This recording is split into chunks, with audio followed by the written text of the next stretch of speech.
do të vulloset përmbyllja e fazës hyrëse dhe hapja e fazës përmbyllëse të negociatave për antarësim në Bashkimin Evropian.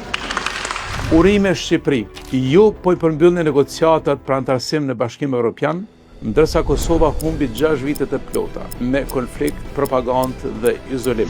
Një qeveri e udhëhequr nga Partia Demokratike e Kosovës, sa ka mbajtur gjatë pushtetin Albin Kurti, do ta kishte antarësuar Kosovën në NATO, do ta kishte marrë statusin e kandidatit për Bashkimin Evropian, do ta kishte përmbyllur antarësimin e Kosovës në Këshillin e Evropës, do t'i siguronim 50 njohje të reja. Do t'i kishte mbyllur temat të cilat po dëmtojnë shtetin e Kosovës.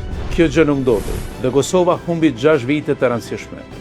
Me PDK-n në 4 vitet të ardhshme, objektiv kombëtar do të jetë antarësimi i Kosovës në NATO, marrja e statusit të kandidatit për Bashkimin Evropian dhe përmbyllja e antarësimit të Kosovës në Këshillin e Evropës. Do t'ja sjellmi Kosovës edhe 50 njohje të reja, sikur se ja kemi sjellë në udhëheqjet e kaluar 115 njohje. Ne e kemi forcuar shtetin, dim si ta bëjmë, do ta bëjmë përsëri.